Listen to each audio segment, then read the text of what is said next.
Il existe un pays où vous pouvez signer un bail pour 100 €. Pas une chambre chez l'habitant. Pas un canapé dans une colocation de 20 ans. Un vrai appartement meublé, centre-ville, internet inclus. Et des Français y vivent déjà. Sereinement. On vous a vendu la retraite comme une ligne d'arrivée. Enfin le repos, enfin le soleil, enfin vous.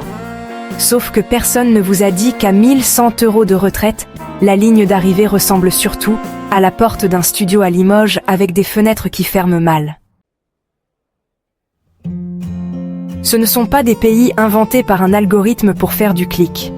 Ce sont des marchés locatifs réels, avec des propriétaires qui négocient à la baisse avant même que vous ayez ouvert la bouche, parce que l'offre écrase la demande depuis des années. Certains ont traversé des effondrements monétaires qui ont rendu leur loyer ridicule en euros. D'autres ont vu leur population jeune fuir vers l'Europe, laissant des immeubles entiers vides. Et quelques-uns n'ont tout simplement jamais été chers, et personne ne s'est donné la peine de vous le signaler. Vous pensez connaître les destinations bon marché, mais connaissez-vous celui où un 2 pièces meublé avec balcon coûte 90 € par mois? Abonnez-vous. On décortique tout, et après cette vidéo, vous ne regarderez plus jamais votre avis d'échéance de loyer de la même façon. Numéro 10, le Bangladesh. Le pays que tout le monde a mal orthographié et jamais visité. Vous êtes sur le point de fermer cette vidéo, je le sais. Le Bangladesh, sur une liste de destinations pour retraités français, c'est comme proposer du cassoulet dans un restaurant japonais. Ça dérange. Mais restez 30 secondes, parce que ce que vous allez entendre n'existe nulle part ailleurs sur cette planète. Dhaka est une mégapole de 22 millions d'habitants. Elle a des quartiers résidentiels propres, sécurisés, climatisés, avec des restaurants internationaux, des hôpitaux modernes et des supermarchés qui vendent du fromage français. Des Français y vivent. Pas des aventuriers. Des retraités ordinaires qui ont fait le calcul et qui ne sont jamais repartis. Voilà ce que personne ne vous dit. Les ONG internationales qui occupaient massivement les quartiers expatriés de Dhaka comme Gulshan, Banani et Baridara ont progressivement réduit leurs effectifs depuis 2020.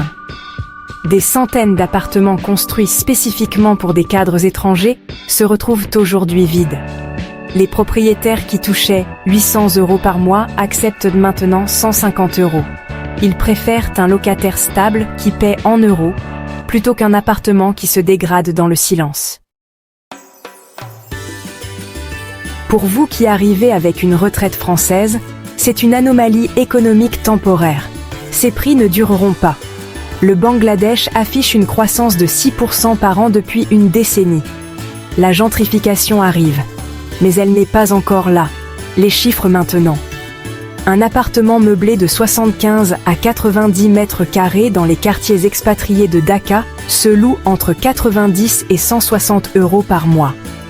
Oui, 90 €. Pour un appartement avec gardien, ascenseur et générateur de secours en cas de coupure. À Chittagong, deuxième ville du pays, comptez 70 à 120 €.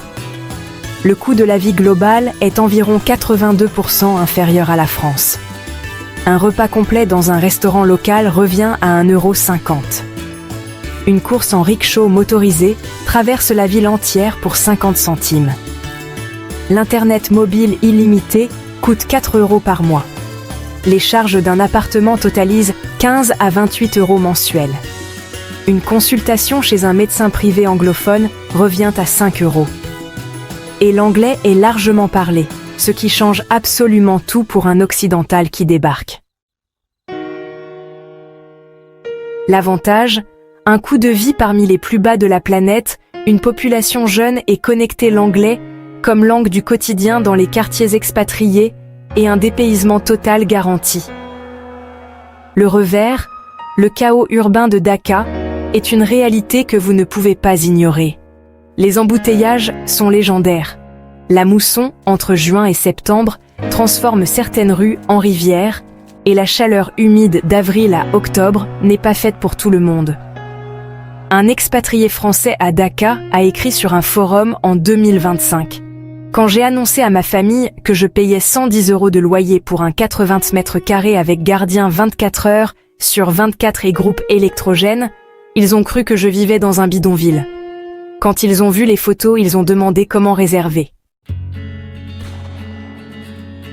Parlons franchement une seconde. Qui a un générateur de secours dans son immeuble en France? Personne. Parce qu'on paye 850 € de loyer pour un 35 mètres carrés sous les toits et qu'on remercie encore le propriétaire de nous avoir choisis. Au Bangladesh, vous avez un gardien, un ascenseur, un générateur et il vous reste 900 € pour vivre le reste du mois. Imaginez ceci. Vous êtes sur la terrasse de votre immeuble à Gulshan en fin de journée. La brise tiède porte des effluves d'épices depuis les cuisines du quartier. La ville s'illumine progressivement sous vos yeux. Un livreur vous monte un dîner chaud pour 1,50 €. Votre relevé bancaire affiche encore 850 € intacts le 20 du mois. Vous souriez et ce n'est pas à cause de la chaleur. À Lyon, 100 € c'est votre facture de gaz en février. Au Bangladesh, c'est votre loyer du mois dans un appartement avec gardien 24 heures sur 24. Vous tenteriez Dhaka pour moins de 400 € par mois tout compris? Oui, pour l'aventure totale ou non, parce que la mousson c'est votre limite absolue? Dites-le en commentaire. Le pays suivant est plus proche de chez vous et encore plus surprenant. Numéro 9, la Bolivie. Le printemps éternel au prix d'un ticket de cinéma. Vous voulez un appartement en centre-ville pour 110 € par mois. Pas dans un village oublié sur une carte routière défraîchie. Dans une vraie ville sud-américaine avec des universités, des marchés couverts, des cafés branchés et un réseau de téléphériques urbains plus moderne que celui de la plupart des capitales européennes. Bienvenue à Cochabamba. Bienvenue dans une autre dimension tarifaire. La Bolivie est le pays le moins cher d'Amérique du Sud et ce n'est pas serré. Coincée entre le Pérou, le Brésil et l'Argentine, elle reste complètement sous le radar des expatriés francophones qui se précipitent vers le Mexique ou le Portugal sans jamais regarder plus au sud. Pourtant, Cochabamba, surnommée la ville du printemps éternel pour son climat doux et stable toute l'année, et Sucre, capitale constitutionnelle classée UNESCO, avec ses façades blanches coloniales et ses ruelles pavées, offrent un cadre de vie qui va contredire tout ce que vous pensiez savoir sur l'Amérique latine. Voilà le twist que personne ne mentionne. Le boom gazier bolivien des années 2010 a déclenché une frénésie de construction immobilière à Cochabamba et Sucre. Des promoteurs ont livré des immeubles neufs par dizaines pendant que l'économie locale ralentissait. Résultat, des taux de vacances de 15 à 20% dans certains quartiers centraux. Les propriétaires ont deux options. Laisser l'appartement se dégrader vide ou trouver un locataire à n'importe quel prix. Quand vous débarquez avec des euros, vous devenez instantanément leur meilleure option. Ils le savent. Vous le savez. Le bail se signe vite. Les chiffres maintenant. Un appartement meublé de 60 mètres carrés en centre de Cochabamba se loue entre 100 et 160 € par mois. À Sucre, les prix descendent encore, entre 90 et 140 €. Le coût de la vie globale est environ 78% inférieur à la France. Un déjeuner complet au marché local, soupe, plat principal et boisson, revient à 1,20 €. Le transport en minibus urbain coûte 15 centimes le trajet. Prenez le temps de relire ce chiffre. 0,15 €. L'Internet fibre à domicile tourne entre 12 et 18 € par mois. Les charges mensuelles totalisent 15 à 25 €. Une consultation dans une clinique privée revient à 6 à 10 €. En France, c'est à peine le montant de votre participation après remboursement de la sécurité sociale. L'avantage, c'est un climat printanier permanent à Cochabamba qui élimine le poste chauffage de votre budget. Un coût mensuel total largement sous les 400 € tout compris, et une culture d'accueil envers les étrangers qui surprend tous ceux qui arrivent avec leurs idées préconçues sur l'Amérique du Sud. Mais, le revers, c'est que l'altitude est un facteur que vous ne pouvez pas ignorer. Cochabamba culmine à 2500 mètres, Sucre à 2800. Si vous avez des antécédents cardiaques ou respiratoires, consultez impérativement votre médecin avant de réserver quoi que ce soit. La Paz à 3600 mètres, c'est une autre conversation. Un retraité français installé à Cochabamba depuis 2024 a écrit sur son blog Expat, avec 750 € par mois, je vis une vie que je n'aurais jamais pu m'offrir en France. Femme de ménage 2 fois par semaine, restaurant presque tous les soirs, voyage dans le pays le week-end. Mes amis pensent que je leur mens. Je leur envoie mes relevés bancaires. Ils ne répondent plus. Soyons directs une seconde. La Bolivie, c'est le pays où votre retraite CNAV vous place statistiquement dans le top 5% des revenus locaux, sans que vous ayez changé quoi que ce soit à votre façon de vivre. C'est comme si quelqu'un avait copié votre vie française et effacé toutes les colonnes de dépenses dans le tableur Excel. Le loyer reste, les courses restent, mais les montants ont été remplacés par des chiffres d'un autre siècle. Imaginez la scène. Vous traversez la plaza principale de Sucre un matin de semaine. Les façades blanches coloniales brillent sous un ciel d'un bleu presque agressif. Une vendeuse vous tend des salteñas chaudes pour 25 centimes d'euros pièce. L'air sec et frais de l'altitude vous pique agréablement les joues. Vous n'avez rien de prévu. C'est un mardi ordinaire et c'est exactement ce que vous aviez imaginé quand vous pensiez à la retraite. À Nantes, 110 €, c'est votre budget course pour 10 jours. À Cochabamba, c'est votre loyer du mois dans un appartement meublé avec vue sur la cordillère. Alors, vous vivriez à 2500 mètres d'altitude pour moins de 400 € par mois, tout compris? Oui pour le printemps éternel ou non parce que l'altitude vous inquiète sérieusement, commentez. Et si la Bolivie vous semble déjà folle, le pays suivant est encore plus proche de chez vous et encore plus difficile à croire. Numéro 8. La Moldavie. Le pays européen dont personne ne parle et qui coûte rien. Ouvrez Google Maps. Cherchez la Moldavie. C'est ce petit pays coincé entre la Roumanie et l'Ukraine que vous avez survolé du regard 100 fois sans jamais vous arrêter. Pourtant, ce pays européen cache quelque chose que personne ne vous a encore dit. Un appartement meublé en centre-ville y coûte 120 € par mois. Pas en périphérie, pas dans un immeuble délabré. En plein centre de Chisinau, la capitale, dans un appartement correct avec le chauffage et Internet. Chisinau est une ville de 700 000 habitants. Elle a des parcs, des cafés modernes, des supermarchés bien fournis, des restaurants agréables et des rues tranquilles bordées d'arbres. Ce n'est pas spectaculaire. Ce n'est pas censé l'être. C'est une ville européenne normale où la vie quotidienne fonctionne et où votre loyer coûte moins cher qu'un week-end dans un hôtel 3 étoiles à Tours. Pourquoi les prix sont aussi bas? La réponse est simple. La Moldavie a perdu un quart de sa population depuis 1991. Des familles entières sont parties vers la Roumanie, l'Italie et la France chercher du travail mieux payé. Ces départs ont laissé des immeubles à moitié vides dans toutes les villes du pays. Les propriétaires cherchent des locataires depuis des mois, certains depuis des années. Quand vous arrivez avec une retraite française et des euros dans votre compte, vous devenez instantanément leur meilleur candidat possible.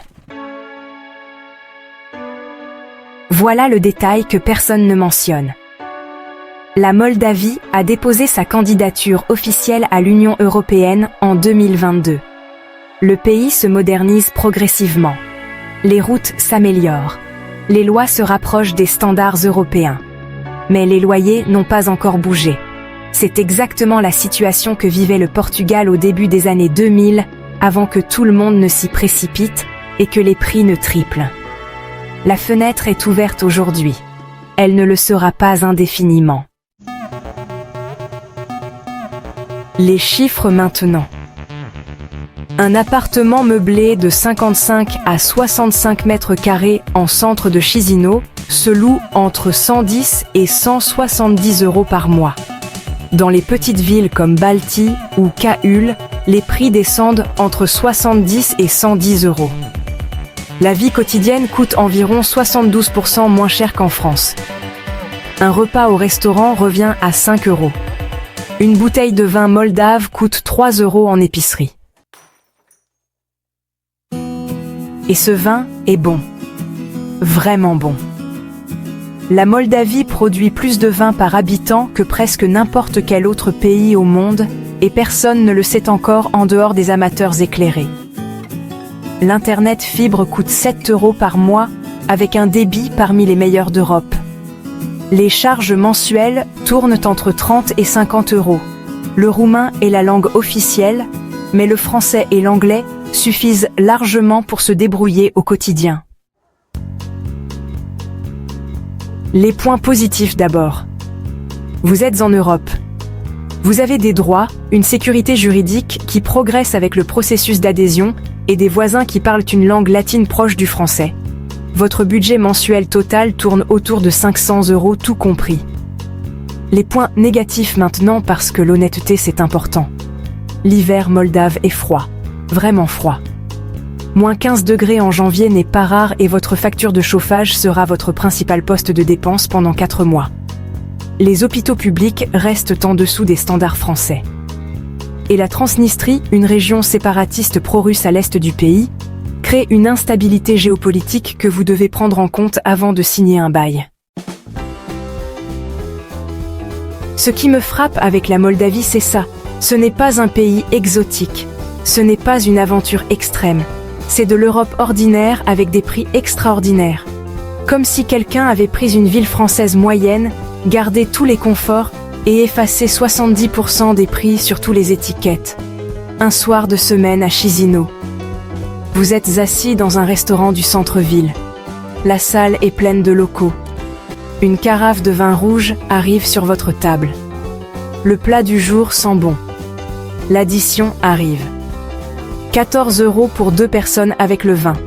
Vous laissez 2 € de pourboire. Le serveur vous remercie chaleureusement. Dehors, la ville est calme. Votre appartement est à 5 minutes à pied. Il coûte 120 € par mois. À Bordeaux, 120 € c'est votre abonnement transport mensuel. À Chisinau, c'est votre loyer avec Internet inclus en plein centre-ville. Vous tenteriez l'Europe la moins chère du continent pour 120 € de loyer? Oui pour les prix et le vin ou non parce que moins 15 en hiver c'est non négociable pour vous? Dites-le en commentaire. Le pays suivant est encore plus loin sur la carte et encore plus bas sur la facture de loyer. Numéro 7, l'Ouzbékistan. La route de la soie n'a pas encore reçu la facture. Vous tapez Ouzbékistan sur Google un soir, un peu par curiosité. Et là, vous tombez sur des photos de mosquées turquoises qui coupent le souffle, des bazars millénaires qui semblent carrément sortis d'un film, et puis des ruelles pavées qui racontent 1000 ans d'histoire. Et puis, sans prévenir, vous tombez sur une annonce immobilière. Appartement meublé, 65 mètres carrés, centre-ville de Tachkent, fibre optique, 130 € par mois. Vous vous dites que c'est sûrement une erreur d'encodage. Eh bien non, ce n'en est pas une. L'Ouzbékistan, c'est vraiment l'angle mort total de l'expatriation francophone. Pendant que tout le monde se bat pour un studio à Lisbonne ou négocie un bail à Tbilissi, cette ancienne république soviétique d'Asie centrale propose tranquillement des appartements meublés dans des immeubles neufs pour le prix d'un abonnement de salle de sport parisien. Tachkent, c'est une capitale de 3 millions d'habitants avec un métro décoré de mosaïques soviétiques classées, des universités, des hôpitaux modernes et une scène culinaire qui ferait rougir bon nombre de préfectures françaises. Samarcande, classée UNESCO, et Bukhara offrent un patrimoine architectural qui rivalise franchement avec n'importe quelle capitale européenne, mais pour une fraction infime du coût. Voilà, c'est le genre de choses que personne ne vous dit. le gouvernement ouzbek a introduit un visa numérique d'1 an en 2023, spécifiquement conçu pour attirer les étrangers à revenus fixes. Les retraités, par exemple, entrent exactement dans cette catégorie. Pas besoin de justificatif de patrimoine exorbitant, pas de dossier kafkaïen, une démarche en ligne, et vous voilà légalement résident pour 12 mois renouvelables. Pendant ce temps, le marché locatif de Tachkent et des villes historiques explose en offres, depuis que le gouvernement a massivement subventionné la construction de nouveaux immeubles résidentiels. Les propriétaires cherchent des locataires long terme et baissent les prix pour verrouiller des baux d'1 an. La loi de l'offre et de la demande joue ici intégralement en votre faveur. Alors, parlons chiffres. Un appartement meublé de 55 à 65 mètres carrés en centre-ville de Tachkent se loue entre 120 et 180 € par mois. À Samarcande, on descend entre 90 et 150 €. À Boukhara, comptez 80 à 130 €. Le coût de la vie globale est environ 80% inférieur à celui de la France. 1 kg de pain coûte 20 centimes. Non, ce n'est pas une faute de frappe. Un trajet en métro à Tachkent coûte 10 centimes. Un repas complet dans un restaurant correct revient à 2 à 4 €. L'Internet fibre à domicile tourne entre 7 et 12 € par mois. Les charges mensuelles totalisent entre 15 et 28 €. Une consultation médicale dans une clinique privée coûte entre 4 et 9 €. Soyons honnêtes une seconde. L'Ouzbékistan, c'est le pays qui vous force à remettre en question toute votre existence locative. Vous payez 145 € pour un appartement neuf avec gardien. Pendant qu'à Lyon, quelqu'un vient de signer un bail pour un 24 mètres carrés sous les toits, avec une douche installée dans un coin de la cuisine, pour 680 €. Franchement, c'est comme comparer un billet en première classe sur la route de la soie à un strapontin dans le RER B. Sauf que le strapontin coûte 5 fois plus cher. Imaginez la scène. Vous marchez dans le Régistan de Samarcande au coucher du soleil. Les mosaïques turquoises et dorées brûlent sous la lumière rasante du soir. L'odeur de brochettes de mouton grillées flotte depuis un stand à 20 mètres. Le murmure des fontaines couvre le bruit de vos pas sur les pavés anciens. Votre loyer est payé. Il vous reste 650 € pour le reste du mois. C'est un mercredi ordinaire et, franchement, c'est votre vie maintenant. À Marseille, 130 €, c'est votre facture d'électricité estivale avec la climatisation. À Tachkent, c'est votre loyer du mois dans un appartement neuf, avec gardien et fibre optique. Alors, vous signeriez un bail à Samarcande pour 100 € par mois, avec le patrimoine UNESCO comme décor quotidien? Oui pour la route de la soie ou non parce que -10 en janvier c'est votre limite. Dites-le en commentaire. Et si l'Ouzbékistan vous semble surréaliste, le pays suivant va vous prouver que le surréalisme n'a pas encore dit son dernier mot. Numéro 6, la Géorgie. Le pays qui donne un visa d'1 an et prend rien en échange. Un pays vous accueille à l'aéroport avec un visa d'1 an. Sans dossier. Sans rendez-vous en préfecture. Sans justificatif de revenu minimum. Vous posez vos bagages sur le tapis roulant et vous êtes déjà résident légal pour 12 mois. Ce pays existe. Il s'appelle la Géorgie et il se trouve entre la Russie et la Turquie au bord de la mer Noire. Tbilissi est la capitale. C'est une ville d'1,5 million d'habitants avec des quartiers anciens rénovés, des ruelles en pavé, des balcons en bois sculptés qui surplombent des cours intérieures fleuries et une scène de restaurant qui surprend tous ceux qui arrivent sans attente particulière. Batumi sur la mer Noire offre une alternative balnéaire avec des plages, des palmiers et des immeubles modernes construits pendant le boom touristique des années 2010. Koutaïssi, deuxième ville du pays, est plus calme, plus abordable et tout aussi attachante. Voilà ce que personne ne vous explique vraiment. En 2022, des centaines de milliers de Russes ont fui la mobilisation militaire et beaucoup ont choisi la Géorgie comme première destination. Les loyers à Tbilissi ont grimpé brutalement en quelques mois. Les propriétaires ont construit et rénové en urgence pour absorber cette vague. Puis, depuis fin 2024, ce flux s'est stabilisé et progressivement inversé. Tous ces appartements construits ou rénovés en urgence se retrouvent maintenant disponibles sur le marché. Les loyers sont redescendus. Dans certains quartiers centraux de Tbilissi, ils sont aujourd'hui sous leur niveau de 2021. Pour vous qui cherchez un logement correct à petit prix, c'est le meilleur moment possible pour arriver. Les chiffres. Un appartement meublé de 55 à 65 mètres carrés en centre de Tbilissi se loue entre 150 et 220 € par mois. À Batoumi, comptez 120 à 190 €. À Koutaïssi, on descend entre 90 et 140 €. Le coût de la vie quotidienne est environ 67% inférieur à la France. Un repas dans un restaurant géorgien correct revient à 4 à 6 €. Un litre de vin local en épicerie coûte 2 à 4 € et il est souvent excellent.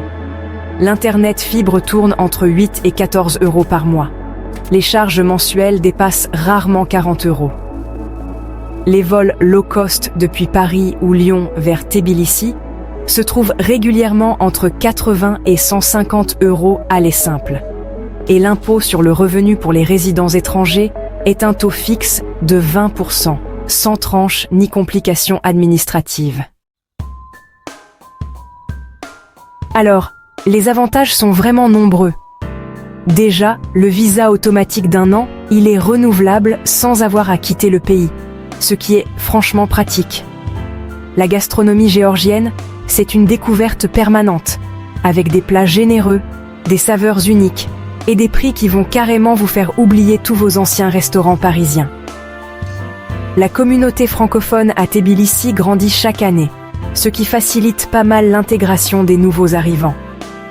Les transports en commun sont fiables et bon marché. Mais bon, il y a aussi le revers de la médaille. L'alphabet géorgien, par exemple, il est unique au monde et il va vous falloir un certain temps avant de réussir à déchiffrer la moindre enseigne dans la rue. L'hiver à Tbilissi peut être assez rude, avec des températures négatives et de la neige. Et, il faut le dire, la proximité avec la Russie reste une source d'inquiétude légitime, que vous devez vraiment intégrer dans votre réflexion, avant de signer quoi que ce soit. Alors, écoutez cette histoire. Un Français retraité à Tbilissi a posté sur Reddit en 2025. J'avais testé Lisbonne, Valence et Budapest avant de venir ici. La Géorgie les bat tous sans forcer. Loyer 180 €, nourriture 120 € par mois en mangeant très bien, sortie comprise. Total mensuel 450 €. Je n'arrive plus à expliquer à mes amis restés en France pourquoi ils attendent encore. Parlons franchement. La Géorgie, c'est le pays où votre retraite modeste vous transforme en client privilégié de tous les restaurants de la ville. Pas parce que vous êtes riche, non. Parce que le reste du monde n'a pas encore mis la Géorgie sur sa liste. Le jour où les guides touristiques grand public découvriront vraiment Tbilissi, les prix suivront. Ce jour n'est pas encore arrivé. Profitez-en. Imaginez ce tableau. Vous êtes dans un restaurant traditionnel géorgien un soir de semaine à Tbilissi. La table est couverte de petits plats colorés. Du pain chaud sorti du four traditionnel, du fromage fondu, des légumes marinés, du vin rouge dans des verres en terre cuite. Le bruit des conversations autour de vous. L'addition pour 2 personnes arrive. 18 € avec le vin. Vous rentrez à pied dans votre appartement à 5 minutes. Votre loyer est 160 € par mois. C'est un jeudi soir ordinaire. À Strasbourg, 160 €, c'est votre budget chauffage pour le mois de janvier. À Tbilissi, c'est votre loyer du mois dans un appartement rénové avec balcon sur la vieille ville. Vous traverseriez l'Europe pour un visa automatique et un loyer à 160 €? Oui pour le Caucase et la gastronomie, ou non parce que l'alphabet géorgien vous donne déjà mal à la tête? Commentez. Le pays suivant est encore plus loin sur la carte et encore plus surprenant sur la facture. Numéro 5, le Pakistan. L'outsider que personne n'a osé mettre sur cette liste. Je vais être honnête avec vous. Quand j'ai ajouté le Pakistan sur cette liste, j'ai hésité. Pas parce que les chiffres ne sont pas réels. Ils le sont. Mais parce que je savais exactement la tête que vous allez faire en ce moment même. Le Pakistan sur une liste de destinations pour retraités français, c'est comme proposer un trek en haute montagne à quelqu'un qui cherche une chaise longue. Ça dérange l'image. Mais restez avec moi 2 minutes parce que ce que vous allez entendre ne ressemble à rien de ce que vous avez vu jusqu'ici. Islamabad est une ville planifiée, large, verte, organisée, des avenues bordées d'arbres, des quartiers résidentiels calmes, des parcs entretenus et un niveau de sécurité dans les zones diplomatiques qui surprend systématiquement tous ceux qui arrivent avec leurs préjugés sous le bras. Ce n'est pas la ville chaotique que les journaux vous ont vendue. C'est une capitale construite de zéro dans les années 60 avec un plan urbain pensé, des espaces ouverts et une atmosphère plus proche d'une ville universitaire calme que d'une mégapole asiatique débordante. Lahore, ancienne capitale moghole, offre un patrimoine architectural qui rivalise avec Delhi pour une fraction du prix. Karachi sur la mer d'Arabie est une métropole de 20 millions d'habitants, avec une vie économique intense et des quartiers résidentiels haut de gamme totalement déconnectés de l'image que vous en avez. Voilà le détail que personne ne mentionne. La roupie pakistanaise a perdu plus de 50% de sa valeur face à l'euro entre 2020 et 2024 sous la pression du FMI et d'une crise économique sévère. Ce qui était déjà bon marché est devenu franchement irrationnel pour quiconque arrive avec des euros. Les loyers dans les quartiers résidentiels corrects d'Islamabad qui coûtaient 300 € en 2020 tournent aujourd'hui entre 100 et 160 €. Les propriétaires des zones diplomatiques et expatriés cherchent des locataires stables qui paient en devises étrangères. Vous correspondez exactement à ce profil et ils le savent. Les chiffres maintenant.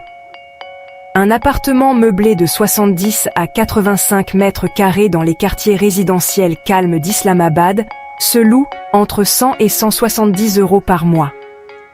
À Lahore, dans les quartiers corrects, comptez 80 à 140 €. Le coût de la vie global est environ 83% inférieur à la France. Un repas complet dans un bon restaurant local revient à 2 à 3 €. Un trajet en rickshaw motorisé coûte 30 centimes en moyenne. L'Internet fibre à domicile tourne entre 8 et 15 € par mois. Les charges mensuelles totalisent 20 à 35 €. Une consultation chez un médecin privé anglophone revient à 4 à 8 €. Et l'anglais est une langue officielle du Pakistan, ce qui change radicalement le quotidien d'un occidental qui s'installe. Un Français expatrié à Islamabad a écrit sur un forum en 2025. Mon appartement fait 80 mètres carrés. Il est dans un quartier calme et sécurisé. Il coûte 130 € par mois, charges comprises. Mes collègues français qui m'ont rendu visite sont repartis en silence. 2 d'entre eux cherchent de maintenant comment s'installer ici. Voilà ce que je trouve fascinant avec le Pakistan. C'est le pays de cette liste qui provoque le plus grand écart entre la réputation et la réalité vécue. Tous ceux qui y sont allés avec des a priori en sont revenus avec une image radicalement différente. Pas naïve, pas aveugle aux problèmes réels, mais différente, nuancée. Le Pakistan, c'est le livre dont vous n'avez jamais lu la 4e de couverture parce que vous aviez déjà décidé de ne pas l'ouvrir. Imaginez ce moment. Vous êtes assis dans le jardin de votre appartement à Islamabad un soir d'octobre. La température est parfaite. 22 degrés, ciel dégagé, silence relatif du quartier résidentiel. Un voisin passe et vous salue en anglais. Votre dîner a coûté 2,50 €. Votre loyer mensuel est 130 €. Il vous reste 700 € intacts sur votre compte pour les 20 jours suivants. À Nice, 130 €, c'est votre facture internet et téléphone combiné. À Islamabad, c'est votre loyer du mois dans un appartement de 80 mètres carrés avec jardin dans un quartier résidentiel calme. Vous tenteriez le Pakistan pour moins de 400 € par mois tout compris? Oui pour l'aventure et les prix, ou non parce que la situation politique est votre limite absolue? Dites-le en commentaire. Le pays suivant est plus proche de l'Europe et tout aussi difficile à croire. Numéro 4, l'Éthiopie. Le toit de l'Afrique avec un loyer au ras du sol. Vous n'aviez pas prévu ça. L'Éthiopie sur une liste de destinations pour retraités français, c'est le nom que personne n'attendait. Pas l'Éthiopie des images de crise humanitaire que les journaux télévisés ont gravées dans votre mémoire depuis 30 ans. Une autre Éthiopie. Celle d'Addis Abeba, capitale de 5 millions d'habitants avec des quartiers modernes, des cafés branchés, des restaurants internationaux, des hôpitaux corrects et des appartements meublés en centre-ville à 90 € par mois. Addis Abeba est la 3e plus grande ville d'Afrique. Elle abrite le siège de l'Union africaine et des dizaines d'organisations internationales. Elle a un aéroport international majeur avec des connexions directes vers Paris, des quartiers diplomatiques bien entretenus, des supermarchés modernes et une scène culturelle vivante que, franchement, personne ne vous a jamais décrite parce que personne n'a pris la peine de regarder au-delà des clichés. Voilà ce que personne ne vous dit. Le birr éthiopien a perdu une part significative de sa valeur ces dernières années sous la pression d'une inflation structurelle et d'une politique monétaire contrainte. Pour vous qui arrivez avec des euros, cette dépréciation fonctionne comme une remise permanente sur toute l'économie locale. Les quartiers résidentiels qui accueillent les expatriés et le personnel des organisations internationales ont vu leurs loyers en euros chuter significativement depuis le retrait progressif de certaines ONG après 2021. Des appartements construits pour des cadres étrangers attendent des locataires. Les propriétaires négocient, parfois fortement. Les avantages sont, il faut le dire, vraiment solides. Un climat doux permanent grâce à l'altitude, un coût de la vie parmi les plus bas de cette liste, une communauté internationale importante qui facilite l'intégration, l'anglais largement parlé dans les milieux éduqués, et une cuisine éthiopienne généreuse et savoureuse qui va sans doute rapidement devenir votre nouvelle obsession culinaire. Mais il y a aussi des inconvénients. La situation sécuritaire en dehors d'Addis Abeba reste instable dans certaines régions du pays, et les tensions politiques internes sont malheureusement une réalité. L'infrastructure routière, hors de la capitale, est difficile. Et puis, le système de santé publique est en dessous des standards occidentaux, ce qui rend une bonne assurance internationale carrément indispensable. Un retraité français, installé dans le quartier Bole d'Addis Abeba, a partagé sur un blog Expat en 2025 « Je paie 110 € pour un appartement de 75 mètres carrés avec gardien et parking. Le matin, je bois le meilleur café du monde pour 20 centimes. Le soir, je mange dans un restaurant correct pour 2 €. Avec 900 € de retraite, je vis mieux qu'avec 1700 € à Clermont-Ferrand. Je ne sais pas pourquoi j'ai attendu aussi longtemps. » Parlons clairement. L'Éthiopie, c'est le pays qui coche des cases auxquelles, franchement, vous ne vous attendiez pas. Un climat parfait toute l'année, grâce à l'altitude. Un café exceptionnel à 20 centimes. Un loyer à 100 €. Une communauté internationale déjà bien établie. Et une ville qui fonctionne, honnêtement, mieux que ce que vos préjugés auraient pu laisser imaginer. Mais, ce n'est pas pour tout le monde, évidemment. Rien sur cette liste ne l'est. Mais pour ceux qui sont prêts à regarder au-delà de l'image que les journaux ont construite pendant 40 ans, c'est, vraiment, une opportunité réelle. Imaginez ce moment. Vous vous réveillez un matin de novembre dans votre appartement du quartier Bole. La lumière éthiopienne entre doucement par la fenêtre. Dehors, la ville commence tranquillement. Vous descendez dans le café du coin. Un café cérémoniel éthiopien vous est servi dans une petite tasse. Il coûte 20 centimes. Il est juste extraordinaire.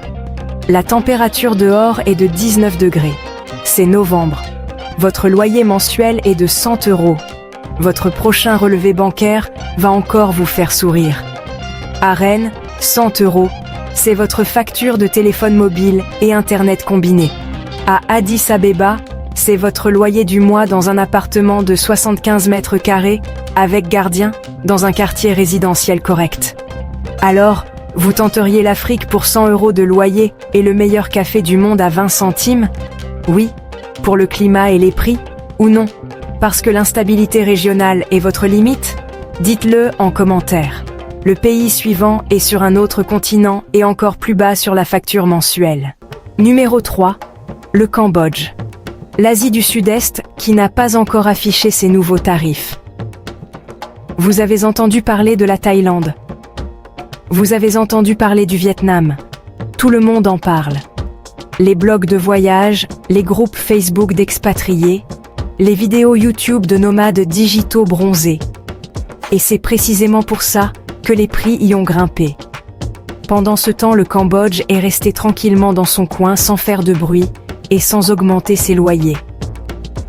Un appartement meublé en centre-ville de Phnom Penh coûte aujourd'hui 120 € par mois.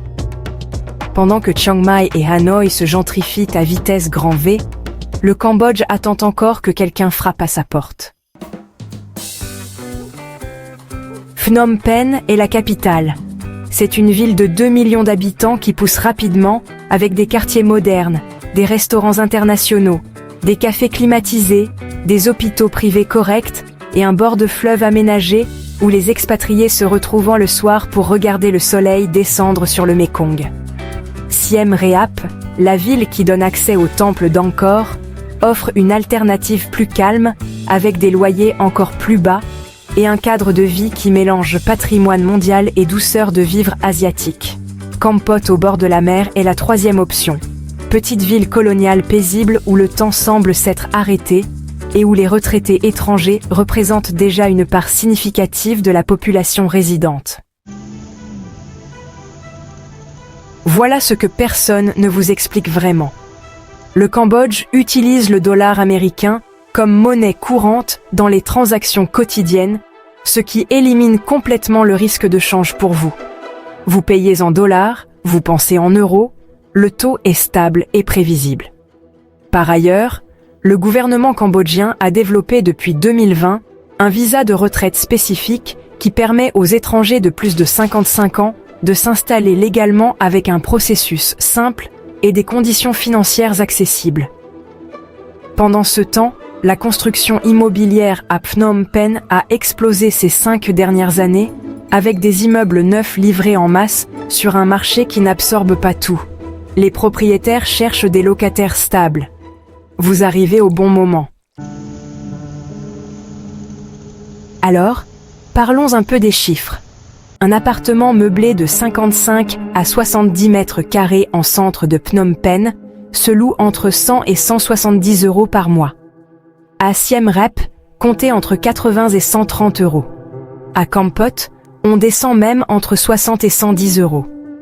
Le coût de la vie globale est environ 78% inférieur à la France. Un repas complet dans un bon restaurant local revient à 2 à 3 €. Un café avec vue sur le Mékong coûte 1,50 €. L'Internet fibre à domicile tourne entre 15 et 25 € par mois. Les charges mensuelles totalisent 20 à 40 €. Une consultation dans une clinique privée anglophone revient à 15 à 30 €. Les transports en tuk-tuk motorisé traversent la ville pour 1 à 2 €. Et, en cherchant bien, les vols depuis Paris vers Phnom Penh se trouvent régulièrement entre 400 et 600 € aller-retour. Les avantages sont clairs.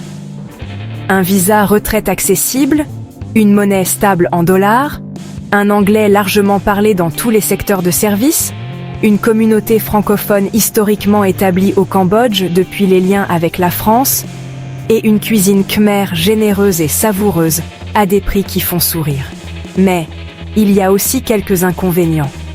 La chaleur cambodgienne est intense entre mars et mai, avec des températures qui dépassent régulièrement 38 degrés et une humidité lourde. La saison des pluies, entre juin et octobre, transforme certaines rues en véritables cours d'eau temporaires. Et le système de santé local reste limité pour les interventions spécialisées, ce qui nécessite une assurance internationale solide. Je vis dans un appartement de 65 mètres carrés avec piscine sur le toit pour 150 € par mois. En France, ce même appartement avec piscine sur le toit n'existe tout simplement pas dans mon budget. Ici, c'est mon quotidien depuis 2 ans. Piscine sur le toit pour 150 € par mois. Prenez vraiment le temps de laisser cette phrase s'installer. En France, 150 €, c'est parfois même pas votre part de charge dans une copropriété sans piscine, sans toit et sans vue. Au Cambodge, c'est votre loyer complet, avec l'eau turquoise au-dessus de la ville, incluse dans le prix. Imaginez ce moment. Vous êtes sur le toit de votre immeuble à Phnom Penh en fin de journée. La piscine reflète le ciel orange du coucher de soleil. Le Mekong brille au loin entre les immeubles. Un verre de jus de fruits frais coûte 80 centimes au bar de la terrasse. Votre appartement est en dessous. Il coûte 150 € par mois. C'est un vendredi soir ordinaire et vous avez encore 650 € intacts sur votre compte. À Paris, 150 €, c'est votre abonnement Navigo annuel divisé par 12. À Phnom Penh, c'est votre loyer du mois avec piscine sur le toit et vue sur le Mekong. Vous signeriez un bail au Cambodge pour 120 € par mois? Oui pour la piscine et le Mekong ou non parce que la chaleur humide est votre ennemi juré? Dites-le en commentaire. Le pays suivant est encore plus proche de zéro sur la facture de loyer et encore plus loin de ce que vous imaginez. Numéro 2, le Zimbabwe. Le pays qui a réinventé ses prix après avoir réinventé sa monnaie. Je vois votre visage, le Zimbabwe. Vraiment. Le pays qui a imprimé des billets de 100 000 milliards de dollars au début des années 2000 et qui est devenu le symbole mondial de l'hyperinflation dans tous les manuels d'économie. Oui, ce pays-là. Mais restez avec moi parce que ce que le Zimbabwe est devenu depuis 2020 contredit absolument tout ce que vous pensez savoir sur lui. Et les chiffres que vous allez entendre dans les 30 prochaines secondes n'existent nulle part ailleurs sur cette planète en ce moment. Harare est la capitale. C'est une ville de 2 millions d'habitants, avec de larges avenues bordées de jacarandas violets qui fleurissent en novembre, des quartiers résidentiels calmes et verdoyants, des cafés modernes, des supermarchés bien approvisionnés dans les zones expatriées, et une infrastructure urbaine héritée de l'époque coloniale qui donne à la ville une allure ordonnée que peu de capitales africaines possèdent. Bulawayo, deuxième ville du pays, est encore plus calme, plus abordable et entourée de réserves naturelles qui font du Zimbabwe l'une des meilleures destinations de safari au monde. Ce n'est pas le pays que les journaux vous ont décrit. C'est le pays que les journaux ont arrêté de décrire en 2010 et n'ont jamais rouvert le dossier. Voilà le détail crucial que personne ne mentionne.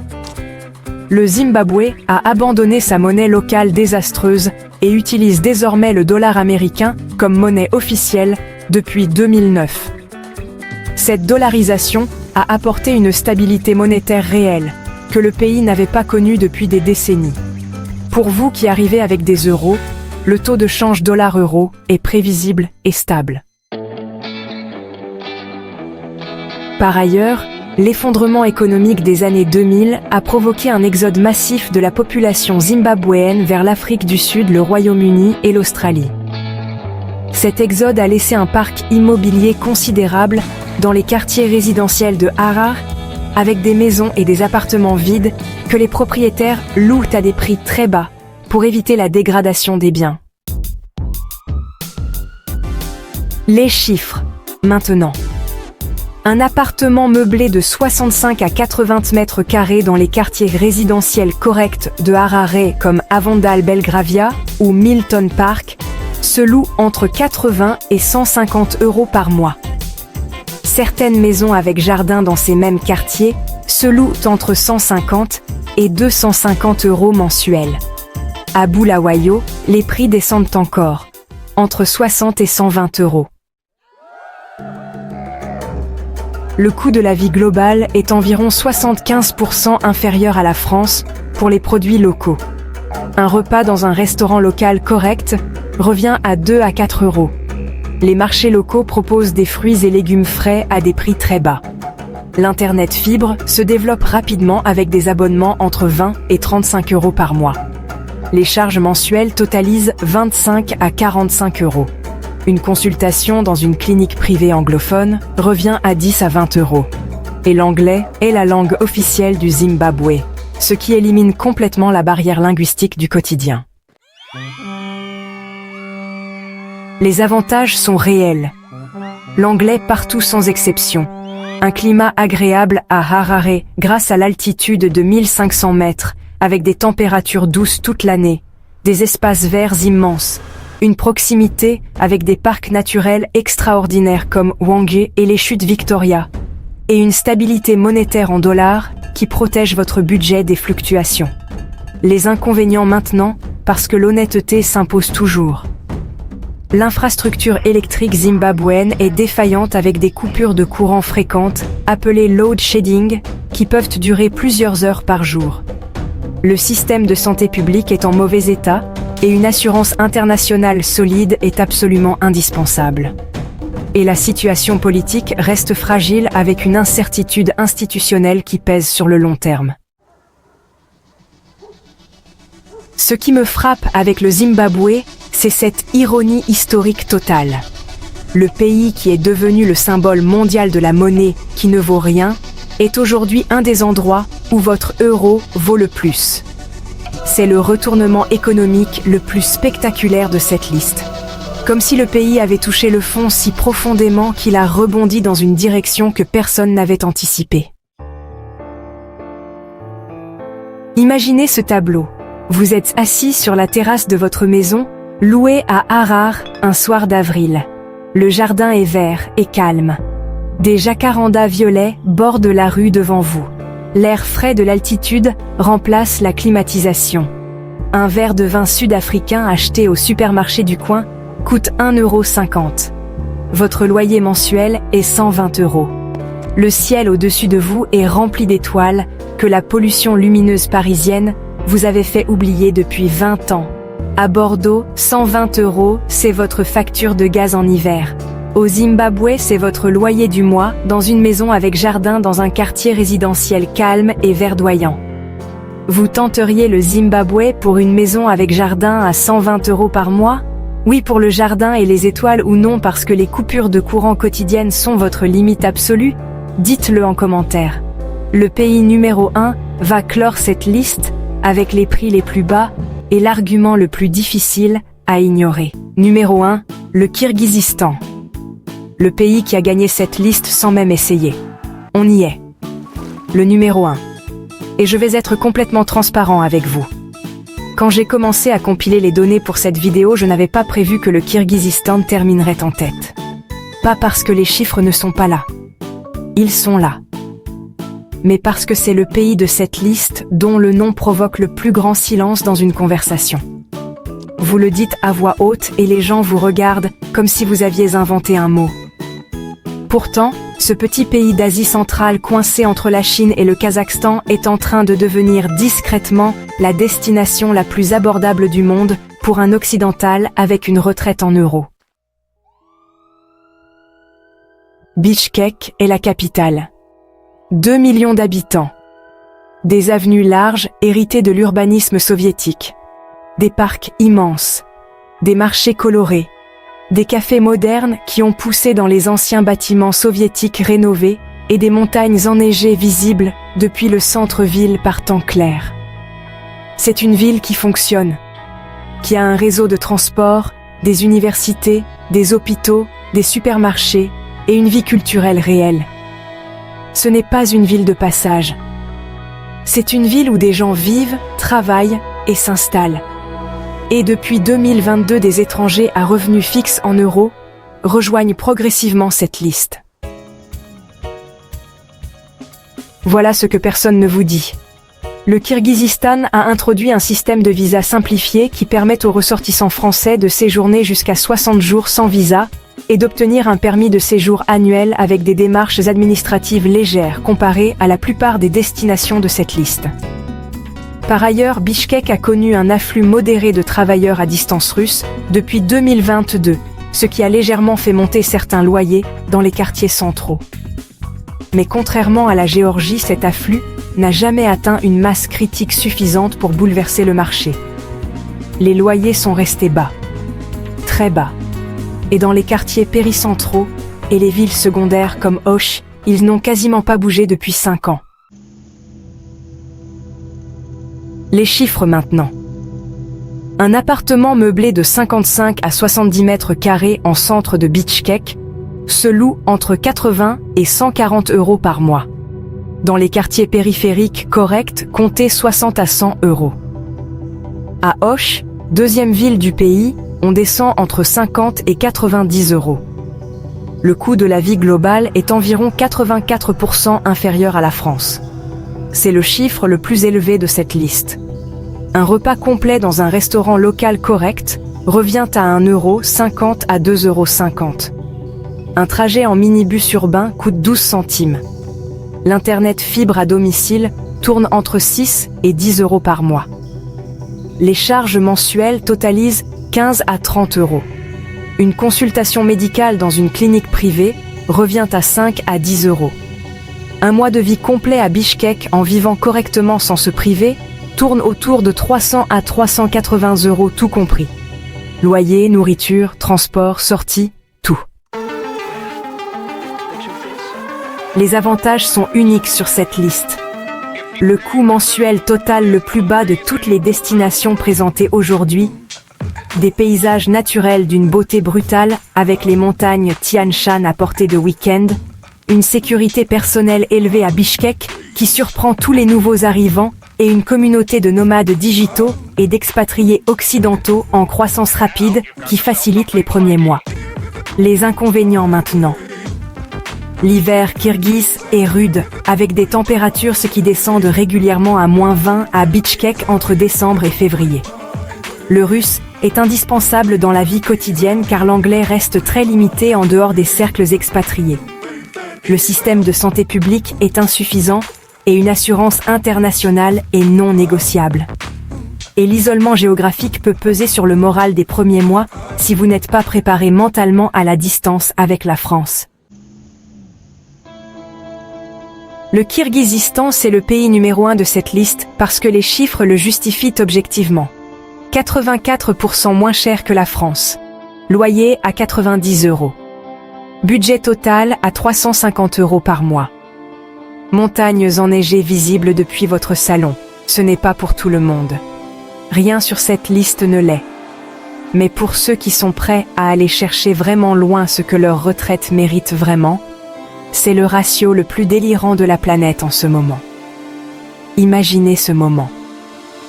Vous ouvrez les volets de votre appartement à Bichkek un matin de septembre. L'air est frais et sec.